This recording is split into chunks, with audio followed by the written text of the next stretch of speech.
everyone. This is Charles Laughlin. I'm managing editor of BIA Kelsey, and I'm here for another Analyst Roundtable with my colleague Mike Boland. Mike, how are you today? I'm well, Charlie. How are you? I'm doing fine. So, Mike, the mobile forecast just came out. Why don't you tell us a little bit about it?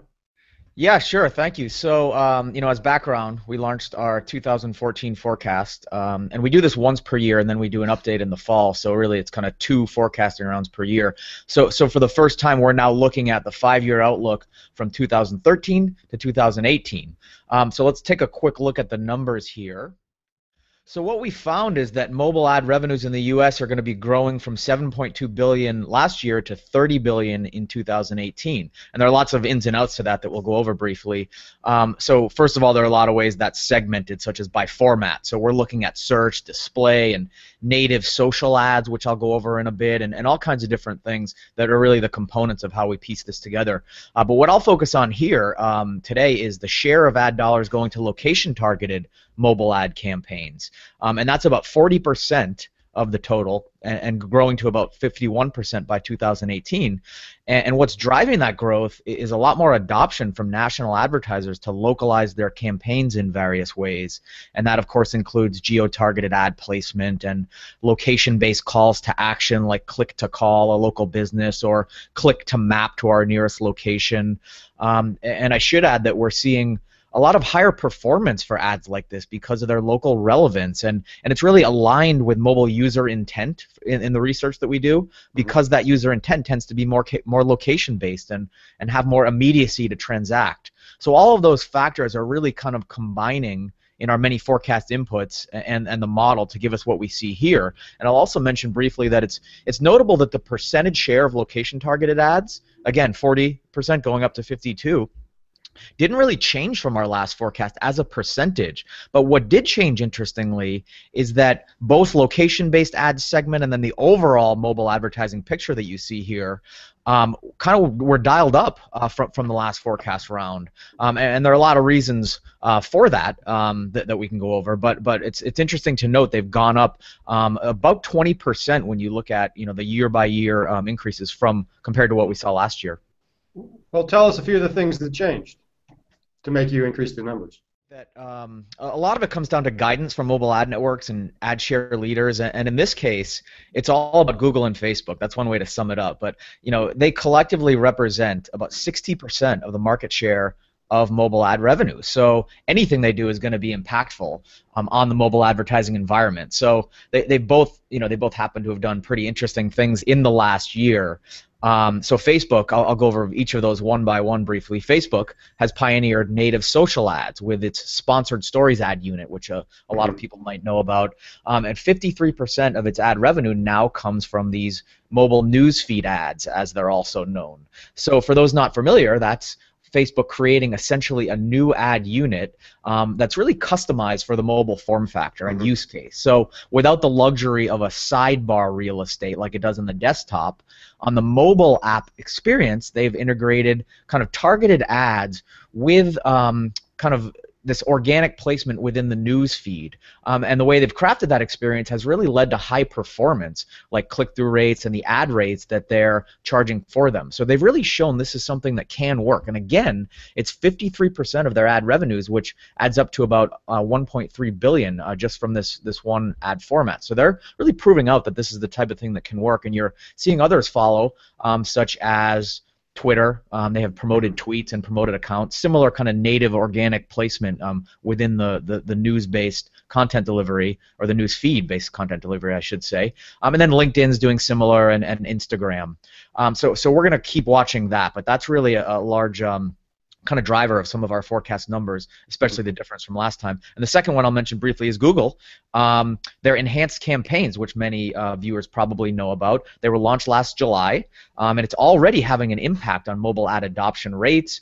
And really, that has a lot to do with its onboarding process for AdWords advertisers to have mobile bundled, a mobile presence and mobile ad campaigns bundled with what they might be doing on the desktop. And that really kind of has accelerated mobile adoption for search advertising. advertisers, including lots of small businesses that might take a little bit longer to kind of make that leap on their own. And also notably, not just the number of advertisers in that marketplace, but also the ad rates. When you think about a cost per click, it's demand driven because it's a bid marketplace. So more advertisers in that marketplace will naturally drive up the average CPCs. And we're already seeing that happen with the research and vetting I do for all the inputs to comprise this forecast.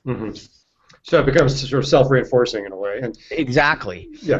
Go ahead, Charlie. No, I was just going to say, look ahead a little bit and sort of what's driving the numbers sort of at the back end of the forecast. Yeah, so as I mentioned, the numbers have gone up, and that's a result of recalibrating the market factors and sitting down and what have Facebook and Google and others done. So I think that if you look at the next time I sit down to do this in 6 months or in a year, what are going to be the factors that kind of adjust the numbers up or down? And some of the things I'm looking at that will be the most impactful really kind of circle around the concept of ad attribution. And this is a paper that we wrote a few months ago, where what is kind of post-click, post-exposure activity in mobile, because the mobile device, of course, has the ability to track users in unique ways. Did they show up at or near the store after they saw an ad? Did they launch a phone call? All these other things that the art is continuing to develop, and I think that the kind of logical conclusion to that is to really fully close the loop in terms of ad attribution with things such as store visits and purchases and transaction behavior. And one kind of wild card there is iBeacon and beacon technologies and in-store kind of engagement for users, and that's kind of the last kind of mile, as they say, to kind of closing that loop. Is not only getting users to the store, but after they cross that threshold of the front door, what are they doing within the store? Where are they wandering aisles? What are they checking out? What is the basket size? What is the abandon rate? What is the conversion rate? All of those great kind of online metrics we've had for a while taken to the physical store space, and that's all going to be tied in with mobile. So I think that is really, that sense of attribution around all those technologies is really what's going to drive all of the ad rates up and mobile ad adoption to really kind of, again, be kind of the calibrating factor in how we continue to look at this marketplace and the forecasting. Let's now move over to the topic you've been looking at, especially this week, is some of the transformation happening with a lot of companies in your space, and particularly Haibu. Yes. First, talk about who Haibu is for those unfamiliar, and some of the transformation happening this week. Haibu has gone through a number of restructurings, refinancings, and essentially they've been put into what's called administration in the UK. It's comparable to bankruptcy, and essentially there's been a debt for equity swap. The company is no longer listed, and the regime that was sort of in charge during this period had left Mike Pocock and most of his team. And the person who took over, David Eckert, actually was on board last year as Chief Restructuring Officer, and he's a former Bain guy. He's been brought in. That's an interesting title. Yes. Maybe it should have been some foreshadowing as to what role he would eventually take.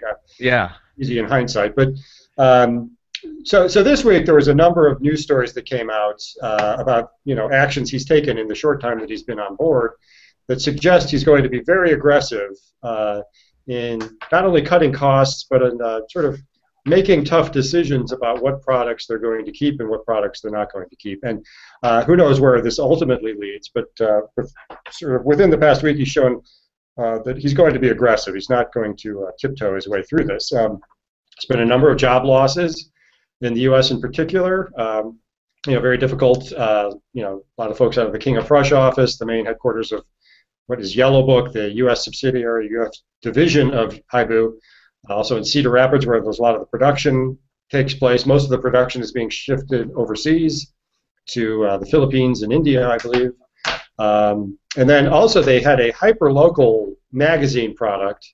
I think it was started out as a handful of titles, and there ended up being in 20 states, a couple hundred titles, I believe. I believe there's a couple hundred people working, some on staff, maybe some were freelancers, but they were essentially all let go, and that business was shut down. And a couple things about that. One, it says that Haibu is making tough decisions about products. Basically, Eckert said there's no path to profitability for this thing. Yeah. Sort of as a side note, it's sort of also a commentary on the difficulty that the hyper-local journalism business is facing. Oh, yeah. Because a lot of the people apparently who were working for this Haibu operation were ex-patch people, and it's sort of frying pan to the fire thing. I don't mean to make a joke about it. It's probably it's very difficult for a lot of people, a lot of talented people. Who just, that the hyperlocal journalism business is just not. It's just been a tough slog, and this is just another example of that. So I guess that's sort of a side observation, but sort of the more direct observation about Haibu is that this guy needs business. And it's interesting. It seems like a familiar story for others in that space. When you talk about debt restructuring, you talk about management shifts.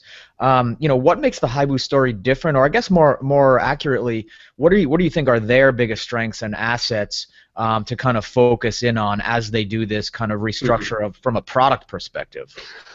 Well, they've had some success with their presence products. I mean, and I think they're starting to have some success with sort of the next phase of that, which is mobile presence.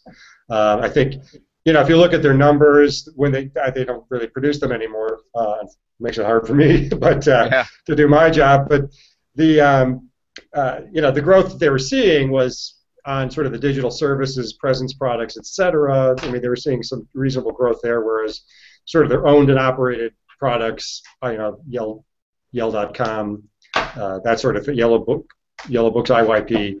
Those were facing some fairly substantial declines, but they were seeing some solid growth in sort of the non-IYP sort of, a lot of that's websites and other related products. They're seeing some growth there. I think they're probably going to double down on that aspect of the business, try to sort of become that, purveyor of sort of the suite of digital services for SMBs, which is a position a lot of Yellow Pages companies are trying to play in, but I think that's their biggest. I think that's probably where they're seeing their biggest opportunity.